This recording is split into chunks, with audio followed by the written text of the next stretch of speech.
Como que as empresas conseguiram crescer muito com pouco recurso? Buscando coisas alternativas, buscando coisas que eventualmente tem que tomar mais risco, menos ortodoxas. Por isso que a gente vai falar do nome de Growth Hack, né? De você meio que hackear mesmo o crescimento. E não significa fazer nada contraventor e tal, mas já de você achar um caminho menos ortodoxo pro crescimento ali. E aí...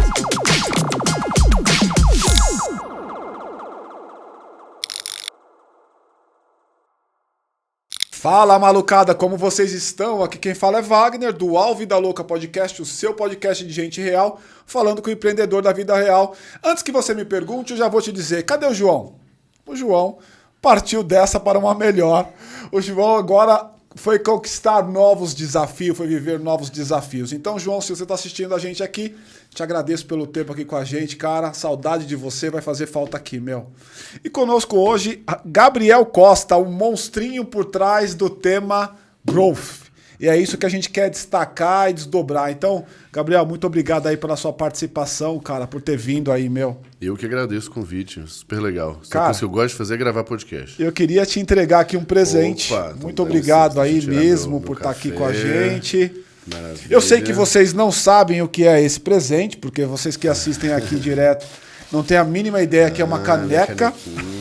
Olha, tem uma aqui e tem a minha. Pois é, cara. Não é bonita essa aqui. Então, essa daí é diferente porque pro convidado tem que ser diferente. E tá elegante a caixinha, hein? Muito elegante. Agora, essa é a mudança. Essa mudança, Paty, parabéns. Salve de palmas aos envolvidos, Patrícia. Agradeço o momento de receber vocês terem esperado, né? Melhorar ainda mais a apresentação. Deixa eu guardar boa, aqui. Boa. Muito obrigado. Cara, a gente fez... Nós já tivemos aqui, pessoal, vocês que acompanham a gente, vocês sabem que nós tivemos aqui um papo sobre growth com Rafael Lassans.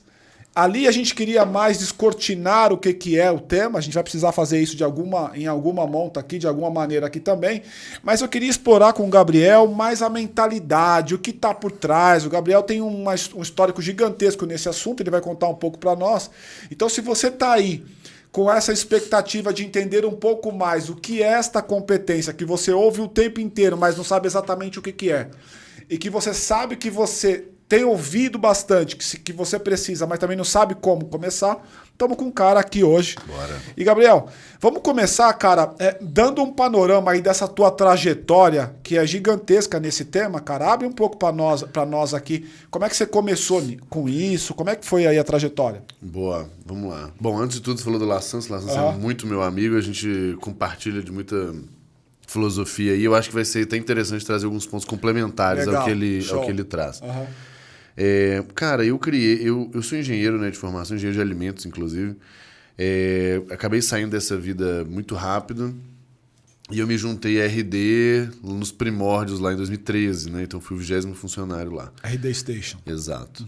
E lá dentro, né, quando eu entrei, a RD fechou aquele ano com 300 clientes, 200 mil de faturamento.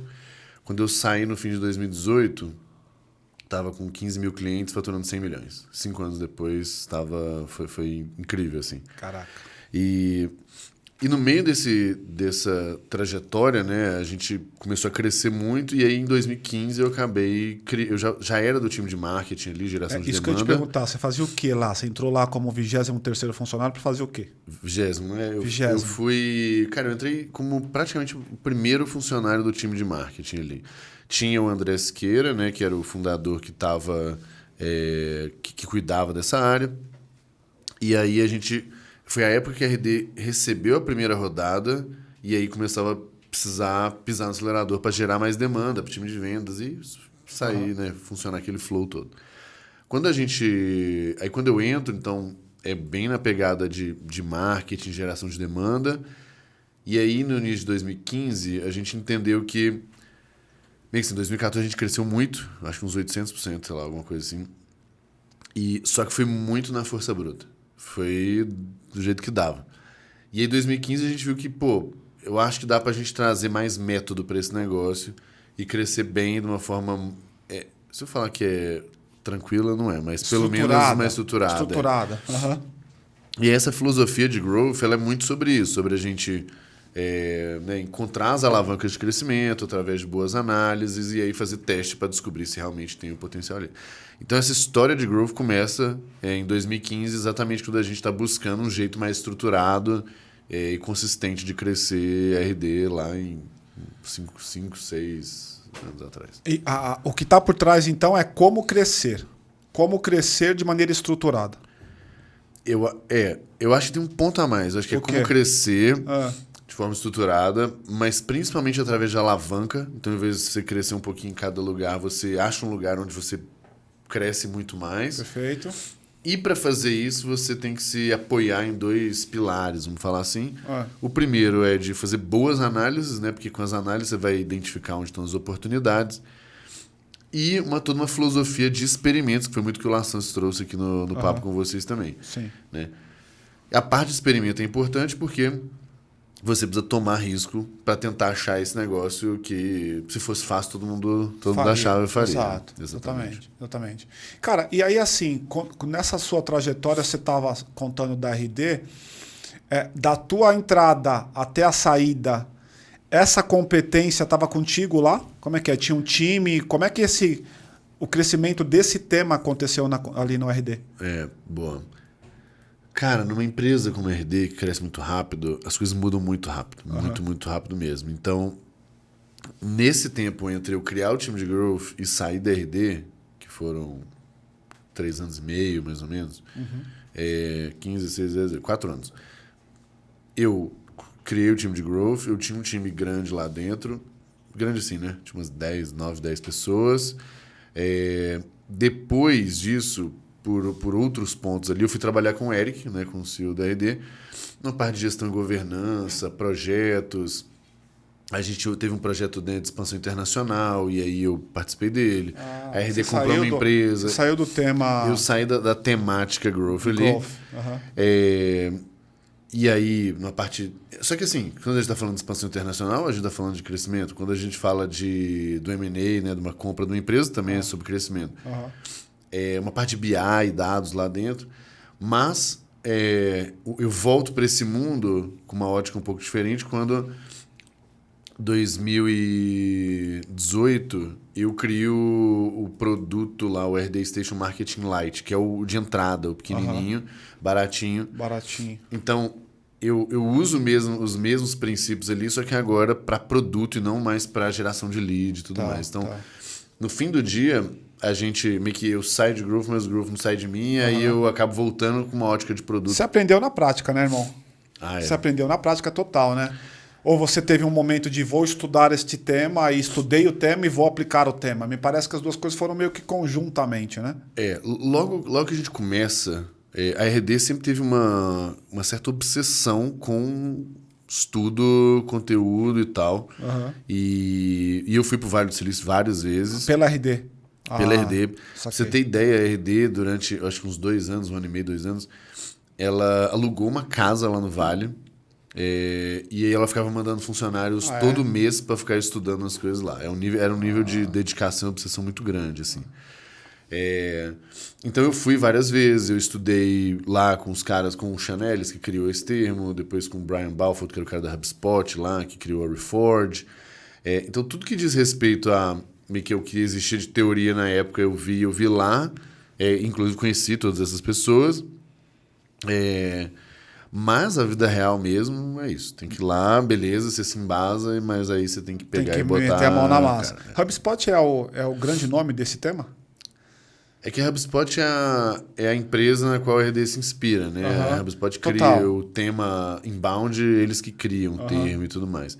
E um dos caras que eu estudei lá é o Brian Balfour, que foi o VP de Growth da HubSpot. E depois ele sai, monta um outro negócio. E aí eu estudo com ele nessa... Ele tem essa Reforge é um business de educação em Growth. Tá. Gabriel, tudo bem? Eu pesquei um negocinho aqui que você falou. Nem sei como é que você vai fazer a jornada aí da entrevista, do bate-papo, Wagner, mas você falou assim, um produto baratinho, né? Criei o produto baratinho. Aí eu fiquei pensando, será que então o produto baratinho é o produto que o growth? É uma das estratégias de growth para o empreendedor? Como é que é isso aí? Ótima pergunta. Na verdade, foi exatamente um pouco disso que aconteceu. Assim. A RD, ela viu que a gente gerava muito lead mesmo, tipo 80, 100 mil leads por mês. Convertia pouco. Até menos converter pouco, mas tinha uma parcela muito grande desses leads que não estavam prontos para o produto principal, que é um produto robusto. Trabalhoso. Né? Uhum. E aí, quando a gente viu isso, e viu o movimento de outros players também, né, de fora, vindo para o Brasil e tal, a gente falou assim, pô, isso aqui é um aspecto de defensibilidade e também de crescimento. Total. Porque a lógica é, eu boto um cara né, no baratinho aqui, ele sem muito compromisso, né, a expectativa diminui, ele aprende e usa, ele usando bem, aí meu time de vendas vai e aborda para que ele mude para o plano caro. Né? Tá. Então, de fato, foi completamente uma estratégia de crescimento. De entrada, né? Uhum. Exatamente, para tirar as pessoas ali do conteúdo e ter a primeira experiência em produto. Em suma, você deu a droga para ele viciou na droga e quis comprar o pote cheio. É bem isso, mas né? tem uma vantagem nessa história que, dependendo de quanto o cara avança, ele pode ficar o resto da vida no baratinho. No pequenininho. Ele não precisa mudar. Porque se ele faz... Hoje eu não sei quanto que é, mas sei lá, era assim, os primeiros meses eu acho que era R$19,90, depois foi para R$49. Tipo, é muito ridículo, né? Muito baratinho. Barato. E então, pensa, um negócio que é para te ajudar a crescer, por mais que você, mesmo você não colocando muito esforço, só daquilo ali te ajudar a crescer um pouquinho, você fica naquilo. Eu não tenho números assim de como estão as coisas hoje, mas o que eu sei é que a RD foi vendida para TOTVS, né, ano passado. Sim. E nessa, no comunicado da TOTVS para o mercado, na primeira página fala que essa é a grande estratégia de aquisição da RD dos próximos anos. Esse produto de entrada, baratinho, acessível, democrático. Acessa mercado. Para chegar em muita gente, para essas pessoas evoluírem desse... Que né? foi um movimento ótimo para TOTVS, né? Porque TOTVS não é uma coisa barata, especialmente para o cara pequeno, ele não vai pensar nisso, né? Ele precisa de um lugar para entrada. E esse produto me parece um ótimo produto, né? Eu acho que tem um... Ele te torna dependente, na verdade. A gente usa RD aqui, por exemplo. É que, assim, honestamente, eu não sei exatamente a lógica da TOTVS por trás, mas, de fato, tem uma oportunidade de você começar a plugar numa base de cliente gigante que a TOTVS tem uma solução bem complementar, porque... De um público que, eventualmente, eles não têm, né? Exatamente. Que é o cara que é tá mais no difícil... começo, Exato. né? É mais difícil de entrada. Tem de tudo. Eu acho que tem uma... Mas, assim, de novo, eu não sei a tese oficialmente por trás ali. Agora vamos falar um pouco de mentalidade, né? A gente está aqui para falar da tal mentalidade growth, né, cara? O que é a mentalidade growth, cara? Se você estiver contratando alguém, você que tem aí... Depois você me fala um pouco do teu negócio mais atual, que é a Growth Leaders Academy, alguma coisa assim. Isso. E aí, assim, me fala um pouco o que é essa mentalidade. Boa. Cara, na prática, assim, quando a gente... vai falar de crescimento, a gente pode olhar com uma ótica de técnica, né? E faz todo sentido. Só que não adianta muito essa técnica sem uma certa forma de se pensar e ver as coisas. Método. Eu acho que tem. Acho que Growth é composto por uma mentalidade, cultura, método e ferramenta. Exatamente. Uma combinação, acho que, dessas coisas. O que eu acho, por exemplo? Quando a gente fala de mentalidade, a filosofia do Growth é a gente encontrar as boas e grandes alavancas de crescimento, né? Só que o problema é que, geralmente, para a gente fazer isso, a gente vai ter que fazer boas análises, né? Para ter evidência ali, ter cheiro, pelo menos, de onde está a oportunidade. E a gente precisa testar, porque a gente não tem... a gente não sabe se aquilo ali vai funcionar de verdade. Então, automaticamente, eu já estou te falando de duas coisas de mentalidade, que é uma cultura analítica mesmo, onde você preza por decisões muito em cima de dados, análise e tal. A segunda coisa é um pouco sobre essa capacidade de tomar risco. E não adianta, assim, quando você vê, às vezes, empresas mega tradicionais, elas não estão dispostas a errar tanto, se arriscar tanto. E aí, consequentemente, dificilmente elas vão achar alavanca. Exato. Porque as alavancas, elas não estão no método tradicional, sabe? Então, é correto dizer que a maioria, então, hoje, do parquinho, do share, do mercado que Growth está atuando é de pequenas empresas, de startups, etc. Porque a empresa grande ela tem essa dificuldade de assunção a risco, por exemplo. Tem um outro motivo para reforçar isso que você falou, que é a restrição mesmo, a necessidade, né? Então, esse conceito de growth ele nasce quando a gente analisa que, como que as empresas conseguiram crescer muito com pouco recurso? É buscando coisas alternativas, Claro. buscando coisas que eventualmente tem que tomar mais risco, buscando coisas menos ortodoxas. Por isso que a gente vai falar do nome de growth hack, né? De você meio que hackear mesmo o crescimento. E não significa que é fazer nada contraventor e tal, mas de fato você achar um caminho menos ortodoxo para o crescimento ali. E aí as empresas que têm pouco recurso, realmente elas precisam se virar. Não tem outro caminho para ela. Se essa virar. é a única, né? Exatamente. As empresas maiores começam a ter uma cultura, e aí eu estive dentro, né, da Natura, junto com a Singu, do Itaú também, com algumas coisas. Prestando serviço? É porque a Natura adquiriu a Singu. Então a gente teve uma relação muito, muito próxima ali, né, dos projetos e tal. E do Itaú foi prestando serviço mesmo. Foi tentando levar para dentro a cultura de growth, de crescimento e tal. E a gente vê isso, assim, geralmente é uma cultura que ela não premia vamos falar assim, ela não premia o risco. Ela premia você reduzir a chance de dar merda. Então, na verdade, quando o cara vai tomar uma decisão, não é sobre expansão, chance de dar certo. Né? É sobre diminuir a chance de dar errado. Não quero ficar exposto. E muda o game total. Total. Exato. E esse parece uma coisa só semântica, né? De joguinho de palavras, mas muda totalmente o jogo, né? Cara, uma das coisas que você falou que a mentalidade growth, né? Que você está pensando aí em cultura, método, ferramenta e tal, que é o que você traz a cultura analítica. É correto dizer, então, que não há growth sem dados? Olha, eu arriscaria dizer que é bem correto dizer. Assim, certamente muita empresa cresce sem você ter dado. Então, é mais no empirismo, no achismo e tudo mais. O que não significa que você está vamos botar assim, nem encontrando a melhor oportunidade e nem eventualmente tomando risco desnecessário. Então, obviamente tem empresas que vão crescer sem uma cultura de dados. Porém, definitivamente as empresas que mais crescem acelerado têm cultura de dados. Tá. E aí, imagina que eu sou uma empresa grande e eu já entendi, sou CEO de uma empresa grande. Não é o nosso foco aqui, mas só para a gente poder exemplificar, tá? Sou CEO de uma empresa grande, já entendi que dados é uma variável, ou o conjunto deles é uma variável importante para o meu negócio. E que eu preciso começar a brincar nesse lugar. Eu começo por onde?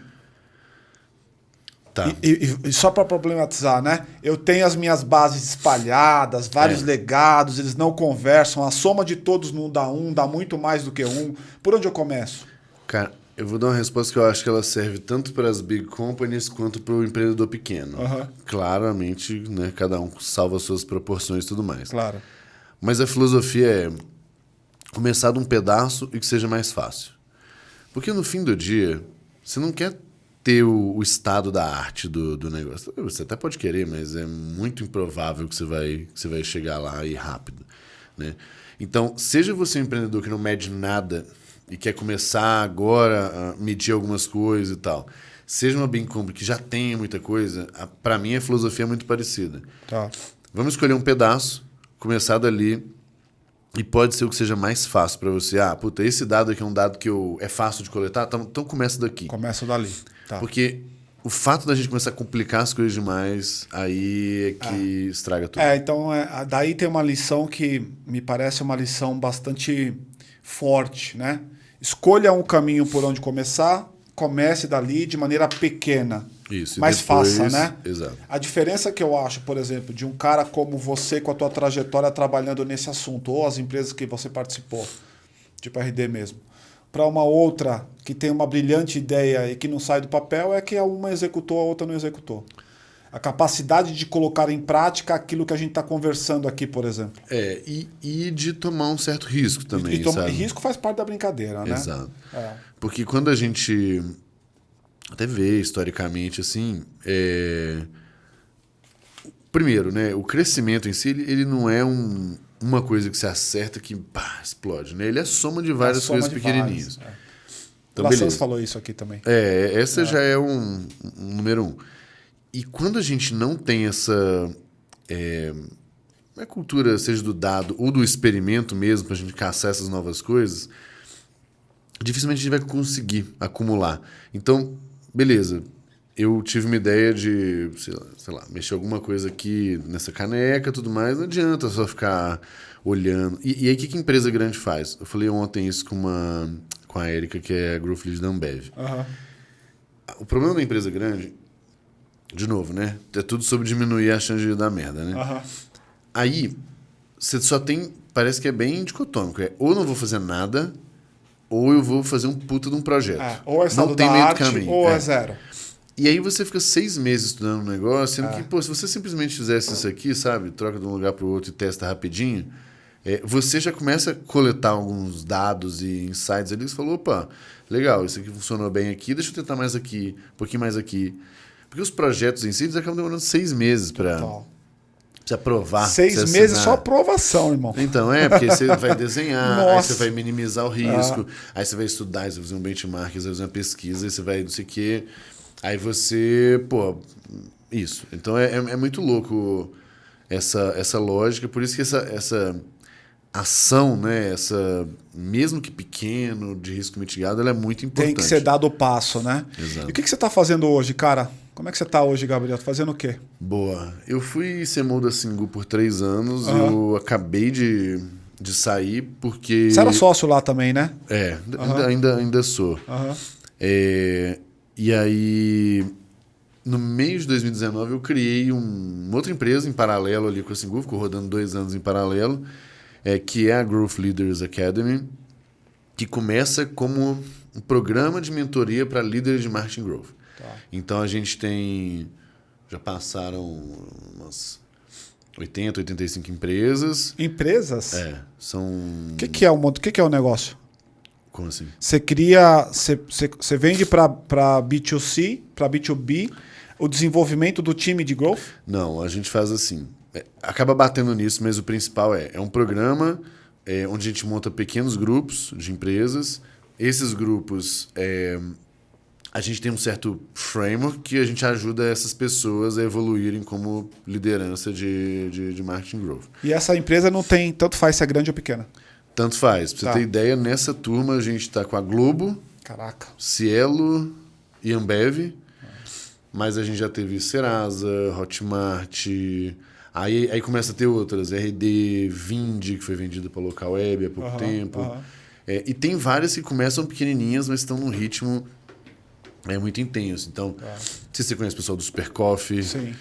Então, a gente começa a ter várias empresas de vários tamanhos. Só não dá para a gente ter empresas que não encontraram seu modelo o modelo de negócio ainda. Tá. Então, por quê? A filosofia ela é muito parecida. É sobre a gente, mesma coisa, fazer boas análises, acha um problema, desenha um plano e testa.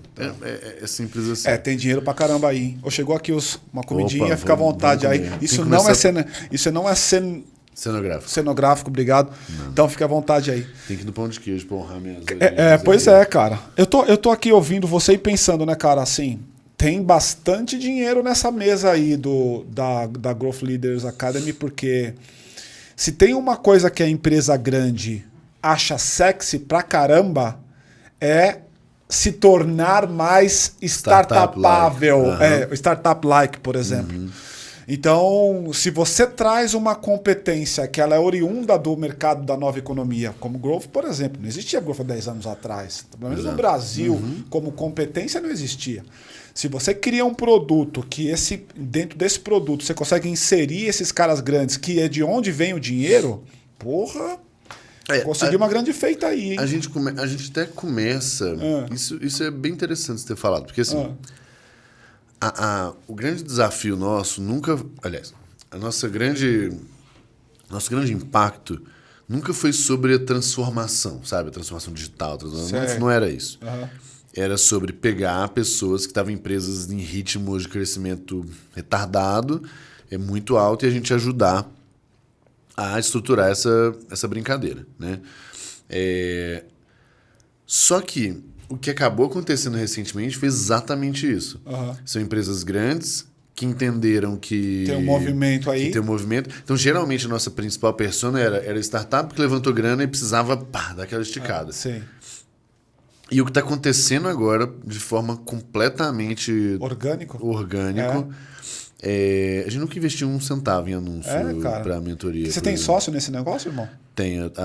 A minha sócia Thay, que é a CMO da Max Milhas hoje. Bom, ela acabou de sair lá, porque ela teve filho. E a Thay, não sei se você lembra, um joguinho, muitos anos atrás, o Colheita Feliz, de Orkut. Então era dela. Ah, era dela? E tinha, sei lá, 40 milhões de usuários. Desenvolvedora? Ela fez um negócio diferente. Ela licenciou um jogo chinês, aí adaptou pra cá e vendia aqui. Muito mesmo, louco, cara. Caraca, muito louco. que ligeira. E aí a Thay... Você conheceu ela como? Cara...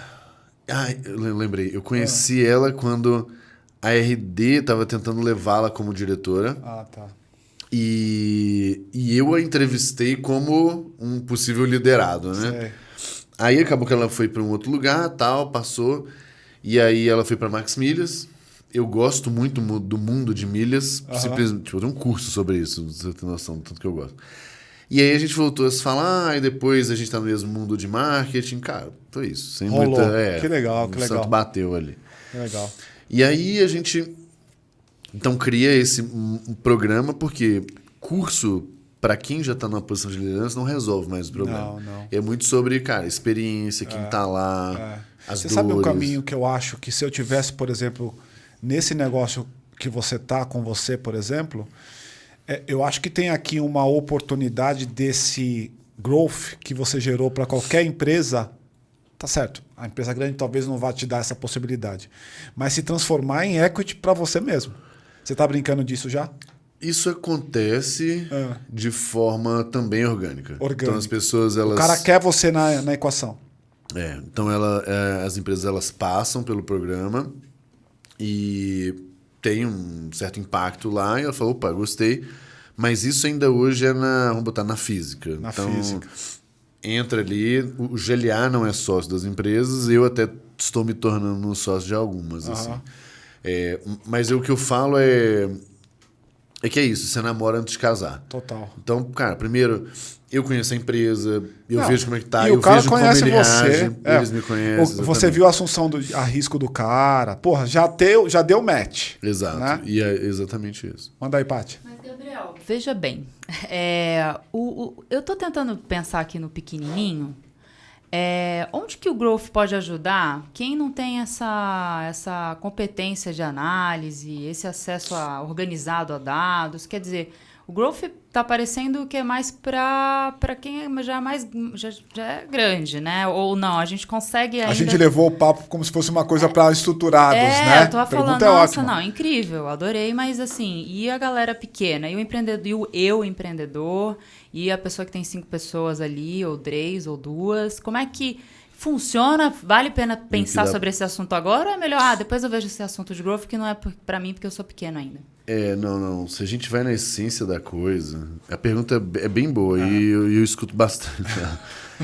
Porque realmente, assim, quando a gente fala de growth de uma forma sofisticada... Que é como a gente estava levando aqui, né? Que tal, de fato acaba gerando esse efeito, né? Esse efeito meio restritivo, vamos botar assim. Tá longe de mim. Só que a gente precisa voltar à essência do negócio. A essência eu tenho recurso limitado e eu preciso crescer. Logo, o que eu vou fazer para achar um negócio? Então pensa, a empresa que é pequena, ela mais que tudo precisa ter essa ótica de growth. Porque, assim, querendo ou não, a Rede Globo mesmo está passando por uma coisa bem grande lá dentro. Cara, ela não vai morrer em 1, 2, 3, 5 anos se ela não se acertar ali. Um business pequenininho vai morrer em 1, 2, em 2 anos. Total. Né? Às vezes então, até menos. a filosofia principal óbvio, salvo as proporções de investimento e sofisticação, a filosofia de eu vou buscar onde está a minha maior alavanca ao invés de fazer um tanto de coisinha, tentar fazer uma ou outra, e eu vou fazer teste, eu vou experimentar. Então você não precisa estar ultra sofisticado, não precisa estar nada disso.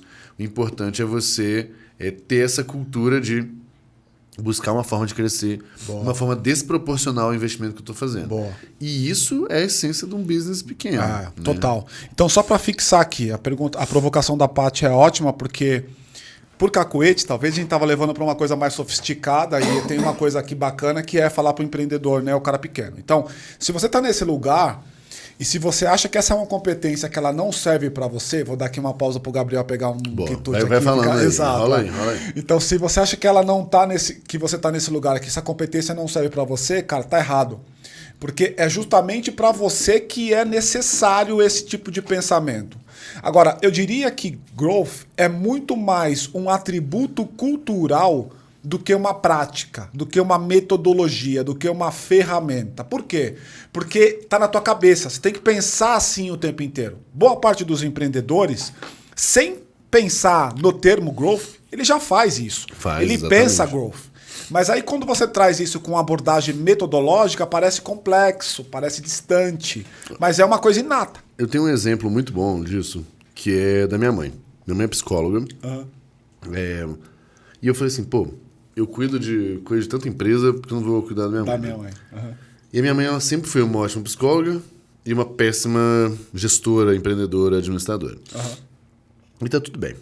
A grande maioria dos profissionais liberais, inclusive, seguem essa mesma característica, né? E aí, o que eu vi? Minha mãe, ela trata... assim, como que ela... O growth, ele realmente tá... Essa filosofia tá muito presente em tudo, né? Quando eu fui entender o negócio dela, eu vi que o jeito que ela se posicionava já não estava legal. Por quê? Ela se posicionava como... ela trata a ansiedade através de terapia cognitivo-comportamental, beleza? Só que o problema é que a ansiedade ela se manifesta nas pessoas de forma muito diferente. Tem gente que vai ter desordem alimentar, tem gente que vai ter estresse, perda de cognição, e tem gente que vai ter disfunção erétil, por exemplo. E aí não adianta, por mais que todas essas coisas sejam causadas pela mesma coisa, sejam tratadas da mesma forma, quem tem o problema é muito distante. Uma pessoa da desordem alimentar, da outra da disfunção erétil, do estresse, tem nada a ver uma coisa com a outra. Ele não se enxerga naquele lugar, né? Tem que ser específico para ele a abordagem. Exato. E aí a gente juntou isso e eu falei, olha mãe, primeiro a gente precisa nichar. A gente precisa se posicionar como um especialista para resolver um problema muito bem. Beleza. Aí que é outra coisa que a gente fez? Eu falei, olha, tem um mundo aqui, que é o mundo de startup, de tecnologia, que as empresas crescem muito rápido, tem muita pressão e de gente muito ambiciosa. Então, eu falei, eu tenho acesso, né? Então, vamos juntar essas forças aí. Ou seja, de novo, estou usando o que eu tenho de recurso para crescer. Então, não estou pensando em grana, né? Para a gente poder exemplificar aqui. Não estou pensando em grana ainda, em investimento, nada. Está pegando as competências que estão na mesa. Isso. E o que eu tenho disponível? Eu preciso usar. Então, por exemplo, o que a gente escolheu? Ela, até se você entra no site, vai estar lá. Tratamento de ansiedade para... Esqueci uma frase exatamente, mas muito sobre desempenho profissional. Então é muito assim, olha, você é uma pessoa ambiciosa, você tem uma loja de trabalho forte, não deixe a ansiedade limitar seu desenvolvimento profissional. Perfeito, alguma coisa assim. Perfeito. Então, eu não estou falando com o cara da desordem alimentar, da disfunção erétil, não sei o quê. Escolhi um. E aí, ou seja, eu estou falando para empreendedores ou para gestores ali. Aí o que eu faço? Eu falo, vamos fortalecer nossa autoridade. Peguei os meus amigos e aí falei, dá entrevista pra minha mãe. Então tem entrevista da minha mãe com o Thales Gomes, lá da Singu, com o Israel do Melius, que fez a IPO aí ano passado. Com o Vitor do Contabilizei, com o Max do Max Milhas. Então quando a pessoa chega no site dela e fala, eu não quero que a ansiedade limite meu desenvolvimento profissional. Deixa eu ver aqui, tem a entrevista com todas essas pessoas, fala assim, essa mulher, alguma coisa direita ela tá fazendo. E essa entrevista gravada, ela fez um vídeo, como é que é? Foi mais simples ainda. Ela ligou E a gente gravou o call, e aí eu paguei uns R$50 por entrevista pra pessoa transcrever e criar um artigo. Olha só. Então tá tudo como artigo. Olha lá. que legal, cara. Só que aí, junto disso, falei assim, pô, esse povo eu conheço, esse povo é exigente. Então eu fui lá, contratei consultor de imagem, fotógrafo profissional, designer, porque a narrativa toda precisava ficar bem feita, né? A pessoa precisava chegar e precisava falar assim, pô, ela trata do meu problema, ela conhece pessoas que eu ou admiro ou sei que são relevantes, tem uma apresentação impecável de design, de imagem, não sei o quê, logo essa pessoa deve ser cara. E a gente triplicou o valor de hora dela, Olha sendo a isso. mesma pessoa. Olha isso, cara. E para melhorar ainda, o que eu vi? Aí, lógico, né? Eu usei minhas coisas, né? Mas eu vi que tinha muita busca por ansiedade no Google. Então a gente criou uma mega página e a gente criou uma calculadora de um teste de ansiedade. Então o que a gente fez? As pessoas vinham, buscavam no Google, a gente muito tempo ficou posicionado ali na primeira página, agora tem tempo que eu não olho. Essa página costumava ter 30, 40 mil visitas por mês orgânica. Eita, caraca. Daí é pro teste de ansiedade. Hoje eu tenho mais de 50 mil respostas no teste de ansiedade. Eu tenho a maior baixa de dados de ansiedade hoje do Brasil. Ninguém tem tanto dado sobre isso. Muito, muito louco, né? E essa base é de um público de qual idade, mais ou menos? A nossa idade? É de 30, tudo. 30 e Tem de poucos tudo, anos? tem de tudo. E, inclusive, a graça é ter estatísticas sobre isso. Que legal. Então, pensa que a narrativa toda ela está se construindo com isso, né? E aí a gente viu uma última coisa. As pessoas, assim, de um modo geral, terapia, as pessoas, elas meio que... Elas começam, aí qualquer quebra-mola que tem na vida delas é a primeira coisa que nego Que ela corta. tira. Uhum. E aí minha mãe ia lá e cobrava, assim, ela fazia, quando chegava no quarto encontro, ela cobrava os 4, né? Só que isso era horrível, porque as pessoas já chegavam no terceiro, na hora que ia pro quarto, ficava 2 semanas sem ir. Então não tinha previsibilidade financeira. Jogava lá pra frente a entrada. É que a gente falou, não, nós vamos inverter o jogo. Agora só 4 ou 8 sessões, pagamento upfront. Aí o que aconteceu? O fato da pessoa, de novo, toda apresentação já ajuda. A pessoa se compromete, ela já pagou as 8, então ela vai fazer as 8. Ou pagou as 4, vai fazer as 4. E quanto mais ela faz, mais ela sente que funciona. Então, vamos botar assim, o pricing, de um modo geral, a estratégia de preço, reduziu muito o churn. Porque as pessoas começaram a ver funcionando. Churn é o cancelamento. O cancelamento, exato. E, então, olha que louco. O fato de a gente ter ajustado só um método de pagamento incrível, impactou como a relação das pessoas. E assim, vocês não ouviram falar de base de inteligência dados, artificial, uma grana gigantesca para investimento na coisa toda. Cara, eu botei do meu bolso, inclusive, na época. Podia ter feito com muito menos, tá? É que eu quis caprichar, mas eu acho que eu gastei R$15 mil. Olha. E voltou em 2 meses. Então, só de você, de novo, entender o que estava travando ali e ir caprichando, não precisa ser, sabe? Isso é mentalidade growth. Exato. Mas eu estou tentando ver aqui esse cenário que você montou, vamos chamar assim, né?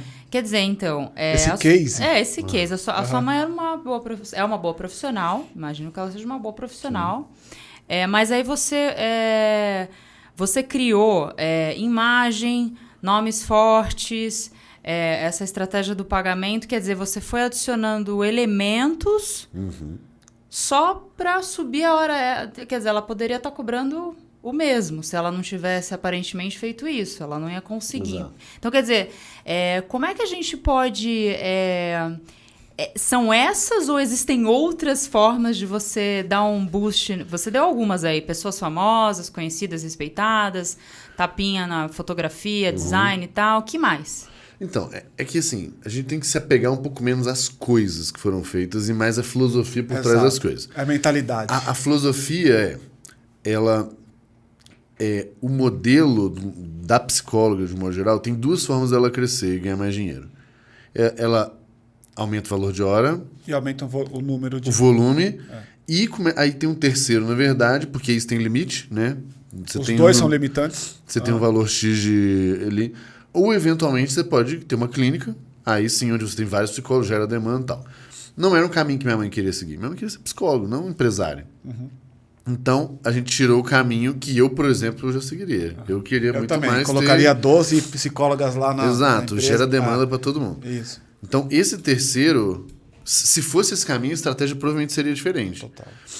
Aí aqui foi muito mais uma lógica de o que eu posso fazer então para aumentar a demanda e para aumentar o valor de hora. O valor de hora era sobre confiança, credibilidade, respaldo social, vamos botar assim. Por isso a gente fez desde a foto, as entrevistas e tudo mais. Eventualmente, por exemplo, outra coisa que a gente podia fazer aqui é eu pegar essa base de dados, porque a intenção era essa, não fiz até hoje, e ir para a mídia com um grande estudo sobre ansiedade no Brasil, por exemplo. É mais um respaldo que eu dou. Uma outra fundamentação importante aí. Isso. E o volume, né? O volume de botar assim, a gente falou do valor de hora e encher a agenda, vamos botar assim. O encher a agenda foi com essa lógica de SEO para posicionar orgânico no Google. A gente nunca comprou anúncio no Google, por exemplo. Mas talvez essa é a solução para alguém, não tem estresse. Dá para se fazer muitas coisas. O importante é entender o que você quer fazer. Você quer gerar mais demanda? Quer aumentar a base? Aumentar a base. Se fosse fazer uma clínica, por exemplo, eu teria que trabalhar muito mais forte ainda o nome da minha mãe e ter um certo método da minha mãe. É o jeito que eu faria para que os outros psicólogos replicassem o método e tivesse esse senso de qualidade Total. replicado. A sua mãe deveria virar uma curadora, que é o nome do jogo também, né? Então, se eu cresço o nome da tua mãe, crio o método e ela garante que aquelas 12 psicólogas estão aplicando o método, ela vira uma curadora daquele negócio. Cara, eu não queria deixar você embora sem falar com você sobre podcast. Boa. Eu sei que você está com alguns projetos de podcast. Conta pra gente aí, cara. Isso muito me interessa. Eu quero aprender com você aqui. Boa. Cara, a gente criou em 2020 o Deep Growth, onde a gente entrevista gente de tudo que é tipo, seja investidor, profissional de marketing, CEO, fundador, enfim. Com essa ótica de olhar crescimento de ângulos completamente diferentes. Tá. O Deep Growth ele foi bem, a gente já teve... A gente grava por temporada, então já teve 4 temporadas, 40 episódios aí gravados. Legal. É uma das coisas que eu mais gosto de fazer hoje. Tá no YouTube? Tá no YouTube. É legal pra caramba, eu também gosto. E tá no Spotify também. Legal, vou entrar lá pra ver. E aí, cara, a gente viu que, assim, o podcast foi a coisa que mais gerou resultado pra gente individualmente, né? A coisa que sozinho mais gerou resultado pra gente. Ah, é? Como? Me explica aí. Cara, foi um mix de... Foi um mix de uma audiência muito qualificada. Então, segmentada, né? Segmentada, cara, qualificada. Quem gosta de você é tipo muito fã, irmão. Então, a gente recebeu teve um cara aqui, uma pessoa que assiste a gente aqui, que ele deu o teu nome, ele falou que, tem que levar o cara. Você lembra, Paty? Naquela lista, ele tava naquela lista, aí a gente por algum motivo não conseguiu falar, aí o Johnny, que trabalha com a gente aqui, tinha o teu contato, conseguimos trazer você. Mas a tua audiência ela é qualificada, é o cara que tá aprendendo, que gosta, que admira, é disso que nós estamos falando aí, né? A gente tem uma filosofia mesmo, assim, de conteúdo, de profundidade, antes de tudo, e de qualidade. Mesmo que eu faça menos vezes, menos frequente, a gente preza por algumas coisas. E você é o cara mais improvável, né, cara? Porque você não tem uma rede gigante. Isso é bizarro. Como assim? Porque, em geral, a rede, quem tá lá no Instagram, o cara que é bombado, o cara tem 50, 60, sim. 70, 100, 200, 300 mil seguidores. Você tem um grupo que gosta de você, que é seu fã, e não necessariamente você tem uma rede gigantesca. É que eu tenho muita preguiça de Instagram, né? Essa que é a da verdade, faço completamente obrigado, mas tudo bem. Por obrigação. Mas que assim, ao mesmo tempo, no nosso mercado, ele é muito pequenininho. Ele é, né? Então, praticamente todos os nomes grandes são meus amigos, por exemplo. Então, hoje, dos 40 episódios... Cara, eu acho que pelo menos 30 são amigos próximos. Ou gente muito que eu tô confortável ali. Que legal. E aí a conversa fica mais light, e aí flui e tal. O negócio do podcast, eu acho que, além de tudo, ele gera uma proximidade porque as pessoas estão me ouvindo, nos ouvindo. Aham. Então, pensa que eu gravei 40 episódios, cada um de 1 hora e 10. Cara, pensa que tem gente que já me ouviu 40 horas. 40 horas ouvindo minha voz. Nem eu me aguento ouvir tanto tempo assim. Então tem uma proximidade bem legal. E aí junta, eu acho que, assim, quando a gente viu o podcast funcionando e ele impactando alguns produtos nossos, e é engraçado porque o nosso podcast sempre teve patrocínio. Mas uma galera fala assim, cara, eu assinei não sei o que por causa do Deep Growth. Eu comprei não sei o que por causa do Deep Growth. O que é muito louco. É que você tem produto, né? Me explica como é que você usa o podcast para rentabilizar a operação. Você tem um portfólio já de produtos lá no GLA. No GLA. O que aconteceu, na verdade, foi assim. As coisas, elas olhando para trás, parece que elas são muito bem pensadas e planejadas não é bem assim. e tal. A gente fez o podcast em 2020, só em áudio. Já foi super legal. Trouxe gente para mentoria, gente ficando fã, gente super próxima. Depois, 2020... 2021, a gente decide fazer em vídeo. Bem feito, aquele negócio todo e tal. Quando a gente faz isso, a gente já tinha um produto, tipo uns cursos online, uma comunidade, tal, coisa assim. E a gente anuncia isso. Falou, se você quiser saber mais, tem os extras do podcast, tem não sei o quê, vai lá e assina. Quando a gente fez isso no início de 2021, começou a gerar uma renda passiva muito louca desse nosso produto, desse produto que a gente já tinha. Não o suficiente para deixar a gente rico, mas a gente falou assim, cara, a gente não fez nada. A gente fez um conteúdo bom, as pessoas gostaram. Quem é a gente, Gabriel? Eu e a Thay. E aí que a gente falou assim, então agora vamos ter um produto, assim, vamos caprichar. Então, a gente está criando novos podcasts agora. Então, a gente tem o Deep Growth, a gente vai ter o Deep Growth Promessas, que são... A gente está entrevistando gente que está nascendo e que a gente acredita que pode ter muito sucesso. A gente vai ter o Gambicast, que é um podcast sobre gambiarras de marketing e vendas. Ele é o que eu estou mais empolgado fazendo, não vou mentir não. E ele vai ser muito legal porque ele é o go-to-market de um produto que eu estou fazendo, de um software que eu estou fazendo, o Merlin. Então, eu vou pro mercado com um podcast que eu acho que vai ser hypadinho no nosso meio. No seu meio, E ele fazendo propaganda pro software que eu acabei de lançar. Então, tá tudo amarrado dessa forma. Os patrocínios é muito mais para bancar a nossa estrutura, operação, do que para... Como é que você tem buscado patrocínio? Como é que tem sido isso? Cara, é muito louco, porque a grande maioria são as empresas que ou gente próxima a mim, ou até de participantes. O cara participa na próxima temporada, ele vai patrocina. Que legal. E aí um que eu tô desenhando agora também, que é um sobre desempenho, performance, que aí eu quero entrevistar atleta, médico, nutricionista, executivo, tudo sobre mais alta saúde, performance. Né? Isso voltado para performance. Alta performance, a pessoa, olhando a pessoa. Exatamente. Cara, o que não deu certo aí na tua trajetória? Porque eu te ouvindo e as pessoas te ouvindo, especialmente os caras grandões assim da internet como você e outros que já passaram por aqui, a sensação que tem é que é um mar de rosas, tudo é bonito, tudo sempre deu certo e ficamos grandes, e estouramos e ganhamos muito dinheiro. Eu queria explorar com você o outro lado. O que não deu certo, cara? Qual a maior frustração? Ou o que você se arrepende eventualmente? Como é que é isso? Cara, uma ótima pergunta. E eu tendo a ser um cara extremamente otimista e pra frente nas coisas, assim. Não é crítico?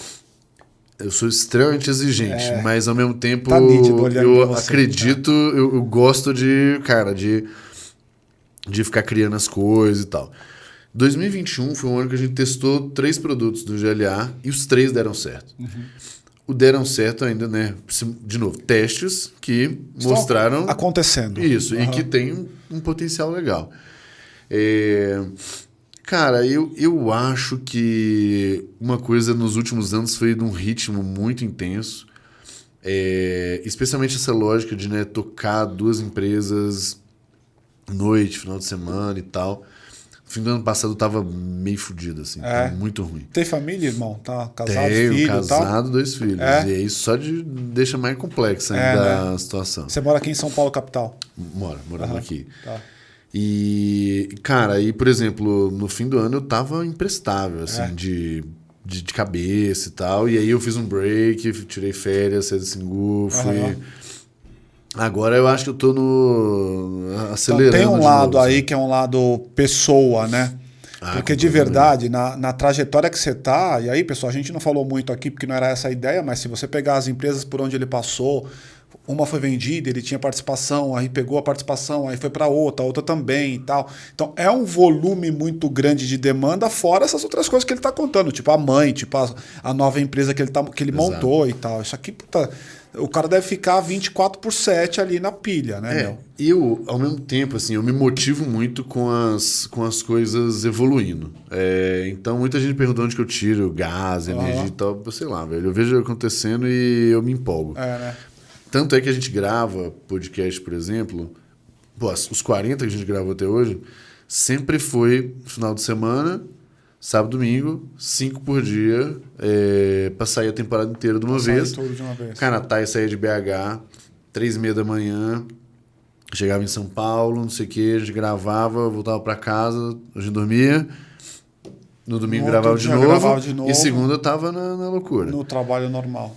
E, cara, vai cobrando. O cara pra ir sábado e domingo, ele é teu amigo mesmo, né, velho? Exato. Mas sabe o que foi engraçado? Eu concordo, mas ao mesmo tempo... Você não viria aqui no sábado e domingo. Hoje nós estamos Que dia é hoje? Quinta. Quarta. Cara, talvez eu viesse, porque... e eu batisco com as pessoas. Elas não têm muita preocupação do caos do dia a dia. Então, tipo, pra elas, a grande maioria, elas até preferem sábado e domingo. É uma boa análise. Vou começar a perguntar aí, Paty, fica a lição. Pergunto, porque pra gente, assim, até, cara, pequenos porque vocês também estão fazendo a agenda cheia, né? Cara, é uma merda, porque aí você atrasou cascateou. Exato, cascateia. E aí, no final de semana, é muito mais light esse negócio. Porque o cara eventualmente não tem compromissos tão fixos. Sim, uma reunião no horário X. E outra, os caras que você levou no podcast, pelo que você me disse, também são empreendedores. A gente que é empreendedor, a gente não tem muito sábado e domingo. É meio que tudo que igual, né, cara? Mas eu acho que tem um efeito que é... Eu começo pelos amigos que vão. Aí a gente fica relevante o suficiente. E todo mundo quer ir. Aí as pessoas, elas topam as condições ali. Mas agora a gente montou nosso estúdio também, tá montando agora. E aí vai ter mais flexibilidade também pra gente até... Por exemplo, teve algumas pessoas que eu queria entrevistar que não podiam no final de semana, por viagem e tal. Um ou outro assim, mas, pô, o cara falou, o dia da semana que você quiser, eu vou. Não tem estresse. Mas final de semana eu viajo com minha família, não sei o que, beleza. Então agora a gente tá calibrando para ter flexibilidade. Fica um pipeline aí, de repente você vai lá e põe esse público, né? Dentro desse assunto aí do podcast, que eu gostei que você voltou um pouquinho, eu queria saber algumas coisas. Você falou de vídeo, podcast vídeo e áudio. Qual que é a diferença em termos práticos de crescimento e de negócio dentro aí da estratégia? E também queria entender o quanto que o podcast ele pode colaborar para o crescimento de um negócio, seja ele qual o tamanho. Quer dizer, como é que você está vendo isso? Porque está todo mundo... E então, é um boom, né? É um boom, né? Para onde que você está vendo isso? Quero ver onde as pessoas vão arrumar tantas horas para poder ver tanto podcast de 2, 3, 4 horas, né? A verdade mesmo, é que a maioria não vai continuar. Não, né? Não vai continuar. Assim como qualquer coisa. E tudo bem, tá tudo bem. Assim, eu primeiro, né, quando a gente mudou do áudio só pro áudio e vídeo, a gente praticamente dobrou a nossa audiência. Porque a gente, cara, tem gente que gosta do YouTube, tem gente que gosta do Spotify e boa. Tem gente que nunca viu. E fazendo você tem os dois, né, meu? Isso, então, esse é o ponto. Você tem 3, na verdade. Porque você passa a pegar umas pílulas e botar em social media, por exemplo, também. Também. Que é o que a gente faz aqui, por exemplo. Eu tenho as 3... Na verdade, eu tenho 4 saídas. Porque uma parte da saída aqui vai ser fazer um texto semana que vem. Isso, com os principais achados aqui do meu papo contigo, por exemplo. Exatamente. Então, esse eu acho que é o princípio número 1. Tem um outro aspecto que é o Google... ele vai caçar no... O YouTube é o segundo maior mecanismo de busca do mundo hoje. Sei. É o Google e o YouTube. Então... Que também é do Google. Que também é do Google. Mas o que eu quero dizer é, muitas vezes você vai buscar lá uma entrevista... Você vai buscar o nome de uma pessoa e aí vai aparecer o episódio. Ou você vai buscar um tema e aí eu escrevi ali o resumo dos tópicos e tudo isso ele vai encontrar no YouTube e já no Spotify da vida já é muito mais limitado nesse sentido. Então acho que já tem um aspecto de audiência aí, diversificação, volume orgânico muito maior. E aí do outro lado, sobre o podcast como canal, eu acho que sim, eu acho que é um hype hoje, mas ainda a maior parte do hype ainda é sobre entretenimento. Então, Todos conta eles de estão nesse padeira, lugar. sei lá quantos por cento deve ser 80%, 90% são de entretenimento. Imagino que pelo menos 80%. E eu acho que ele tem de fato muito espaço para conteúdo de qualidade, ponto. Eu concordo. Se vai ser podcast, se vai ser o vídeo, né, eu olhando para a câmera aqui, falando, tal. Entre aspas, me preocupa um pouco menos. O podcast ele tem uma vantagem, que é você carregar a autoridade da pessoa junto com você. Você explora a credibilidade, a autoridade dela. Então, se eu faço um podcast e eu tenho fulano, ciclano, beltrano, todos eles relevantes, mesmo que eu seja um podcast novo, eu já começo bem. Já começa porque eu começo explorando. Então, é uma dinâmica de entrevista, né? Mas, de novo, também pode ser um vídeo no YouTube fazendo uma entrevista mais curtinha. Normal, uma entrevista padrão. Exato. Convencional. Então, o que eu tentaria ver assim com as pessoas se fosse... Acho que tem alguns mercados que eles são mais early adopters, assim, então o meu público ele tende a consumir conteúdo que tiver disponível, tá? Os empreendedores também. O seu público já nasceu nessa coisa do consumo em YouTube, por exemplo. Exato. Agora, se eu fosse fazer alguma coisa para psicólogo, pensa que eu quero vender alguma coisa para psicólogo, ter uma relevância nesse povo, agora é um ótimo timing para começar, porque certamente não tem ninguém fazendo, ou vai ter um outro mal menos. Só que, cara, vai demorar para esse negócio rampar para esse público. Então, assim, se for começar a fazer, você tem que ter um grau de resiliência e tal muito maior, porque não é... De uma hora para outra. De uma hora para outra. Cara, eu percebo isso total, assim. Eu concordo com absolutamente tudo que você disse, porque até aqueles que são hypados, para usar o mesmo termo que você usou, o seu, por exemplo, não é de uma hora para outra. Você só tem a audiência que você tem porque você é quem você é, com toda a sua trajetória, que as pessoas te conhecem. E os meus convidados. E os teus convidados que carregam, que eu concordo absolutamente. É o mesmo jogo que a gente está aqui. Trazer você aqui é bacana, porque boa parte das pessoas que te seguem também são empreendedores. Vão ouvir com você, vão ouvir de outros empreendedores. Então, acho que está super no caminho. E demorou o quê? 3 anos, né? Assim, para dar o 3 ou 2 anos? Foi 2020, 2021, agora tá indo pro terceiro ano. Quantos episódios no total? Já foram 40. 40. Só que assim, 2020, por exemplo, a gente gravou a primeira temporada, foi uma temporada 2020 e 3 2021. Sim. Sabe? Porque de fato a gente fez, viu o que aconteceu. 2021 a gente decidiu fazer um negócio acelerado. Vou fazer mesmo, acelerado, né? Agora 22 deve acelerar muito mais. Tá com o estúdio, 2022 aí a gente vai tocar o terror mesmo. Vai tocar o terror. Eu queria... o meu plano ali a gente quer criar um hub, na verdade, de conteúdo. Então hoje eu tenho uma comunidade de gente de growth, de muita gente. Deve ter umas 700 pessoas. E tem gente muito melhor que eu em muitos aspectos lá. Tem um cara que é o ninja do e-commerce, tem um cara que é o ninja não sei o quê. Eu quero que ele faça um podcast. E ele faz dentro do meu guarda-chuva, então ele não se preocupa com absolutamente nada de equipamento, de áudio, de estúdio e tal. Esse cara usa um canal já consolidado para ele se posicionar também. E para mim é bom porque tá tudo dentro do meu guarda-chuva. Que é a mesma estratégia que o outro podcast grandão lá tem feito, né? Ali... Que é exatamente o que ele fez. Ele criou um monte de estúdio, os estúdios todos estão lá dentro dele e ele é sócio de todos aqueles que estão lá dentro. É que tem uma diferença onde lá no Flow o podcast é o produto e eles vendem publicidade. A gente não quer fazer isso. O podcast é o canal Pra outra vender um coisa. produto que você tem. Pra outra coisa. Ou seja, todo o podcast que for gerado, ele é um canal de venda de algo que já está pronto por trás. Exato. Saquei. Muda um pouco a essência do negócio. Não, muda total. Na verdade, muda total. Você não está na briga do vou tirar o patrocínio porque você fez isso ou aquilo e aí acabou tua vida. Então, e nosso não é um game de volume. É um game de nicho, de qualidade, nicho e tal. Óbvio que com o tempo a gente quer volume. Mas, cara, a gente tem de patrocínio no nosso podcast, assim, muito mais do que canais super grandes, porque eu tô falando para tomadores de decisão, tô falando pra gente numa posição XYZ e tal. Concordo. O Gambicast em si ele vai ter um pulo do gato também, para espalhar. Porque a ideia, eu vou falar algumas gambiarras minhas, mas a graça é eu ler a gambiarra do público. Então as pessoas vão mandando, aí eu vou falar, gente, hoje aqui quem mandou a gambiarra foi o fulano da empresa tal, olha, o que ele falou foi isso, ele fez gambiarra assim, ligou isso, não sei o que e tal.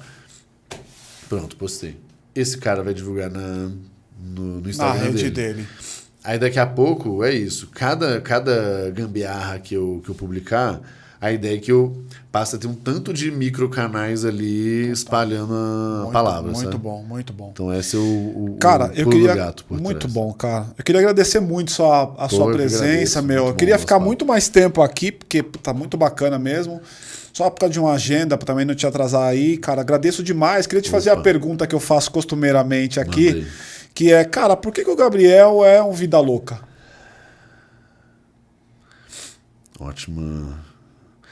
Ótima pergunta. Lá em casa a gente fala que eu sigo o método boi louco, que é o brrr, sabe? E a minha esposa ela vai dando direção. Ela vai organizando as coisas. Cara, eu particularmente gosto muito do risco, assim. Eu acho até divertido, na verdade. Então, tem um artigo que eu gosto muito que ele chama You Never Get Rich Playing Defense with Your Money. Então, você nunca vai ficar rico jogando na defensiva com o seu dinheiro. Total. E aí, pô, ele é muito bom, e aí eu entendi, tipo, eu venho de uma família muito simples e tal, e aí eu falei assim, pô, agora que eu tenho gás, que eu tenho energia e tal, eu vou tocar o terror aqui nesse negócio, vou arriscar muito tempo, muita energia, volume de hora e tal, pra criar coisa. E aí vai ter coisa que vai estar errada, vai ter coisa que vai dar certo, mas no fim do dia, eu acho que o nível ali de dedicação e de risco talvez seja um pouco e eu falo que um pouco de impulsividade, assim, também, de não ficar planejando demais, não, sabe? Olha lá... Faz, quando vê já tá feito. Isso, se der ruim, tudo bem. Faz parte ali. Por isso que eu não tenho muito, naquela pergunta que você me fez, muitos arrependimentos, assim. Porque eu acho divertido o processo como um todo do risco. Enquanto eu te fazia a pergunta, eu me esquadrinhava aqui e pensava, puta, o que eu responderia nessa pergunta? Eu também tô no mesmo lugar que você, cara. Sim, só vai, né? Então, se você gostou aqui desse podcast, não esqueça de curtir e compartilhar. Aproveita, pega os ensinamentos aqui do Gabriel e divide com a tua rede, né? Se você aí é um fã, um seguidor dele, divide também o nosso conteúdo com a rede de vocês aí. Ajude a gente a construir o conteúdo que você consome aqui de alguma maneira. E, irmão, obrigado aí pelo teu tempo, viu, cara? Obrigado mesmo, show de bola. E com vocês, até a próxima. Tchau, tchau aí, gente. Tchau. Até logo. Cara, muito legal. Eu acho que você tem uma caralhada de coisa para buscar ainda aí, especialmente na Growth Leaders Academy. Tem. E de empresa grande, né, cara? Esse é um dilema, velho. Cara. Eu sei que mas ali onde vai estar o dinheiro. Para esses caras você é muito sexy.